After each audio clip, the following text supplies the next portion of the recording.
It is impossible to say how first the idea entered my brain, but once conceived, it haunted me day and night. I think it all began with a message.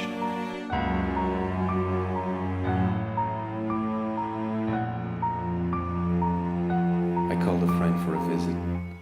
As you should wisely assume, this would be no normal visit. I had seen my wife with this so-called friend a few weeks before, together plotting against me, day after day. Who knew what foul things had been said about me?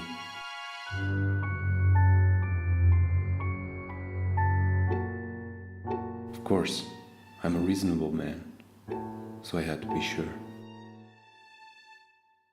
He arrived at my house at 8 p.m. and already was concerned about the time. I can't stay for too long. I'm meeting someone, he said. Just a drink.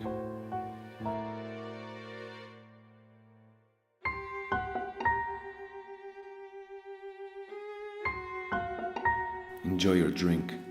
It could be your last, I thought. And while we spoke of many things, I started wondering, had he been with her that day?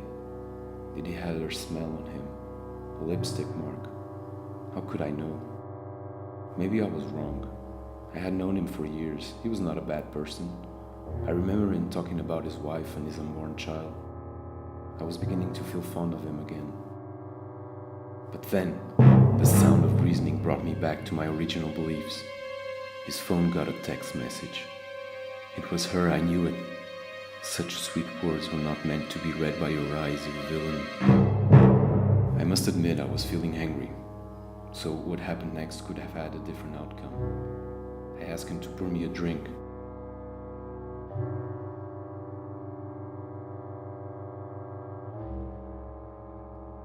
And as he did, I quickly checked his messages. And there it was again, that dreadful message confirming my suspicion. Don't forget we're meeting at 9.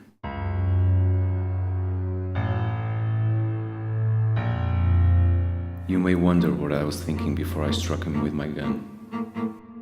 I thought, maybe I can't do it. But then again, I had been wrong before.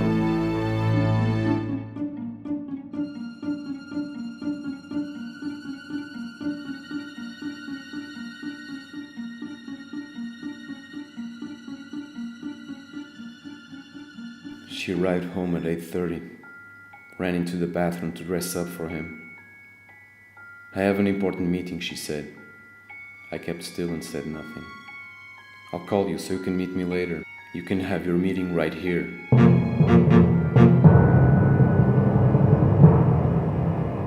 I would like to tell you that I tried to explain her what happened.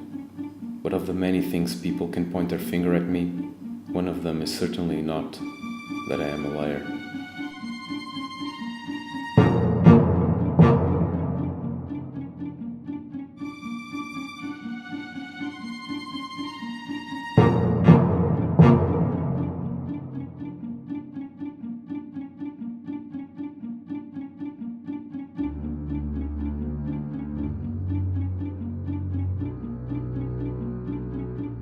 It is truly amazing the things you are willing to do after you set your mind to it. Take me, for example. I never carved a turkey in all my life, but look at me now. Mother would be proud. But fate has a way to spoil your happiness. My wife's phone received a message. Where are you? I'm still waiting. Where are you? I wrote, and then I waited. They were meeting at a cafe near our place. I can't say I was surprised when I looked through the window to see her best friend sitting there waiting for her.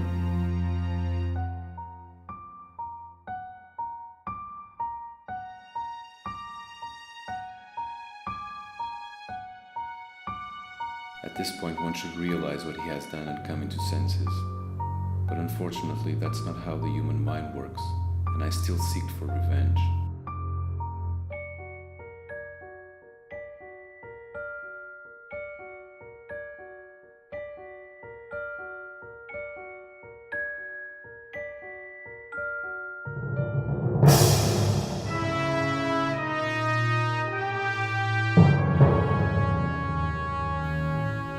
Looking back now, I wish I hadn't done it. I wish I could have dealt with that situation in a calmer way. I wish I hadn't been so resentful. But the thing I wish the most is that I had realized just a little bit sooner that it was my birthday.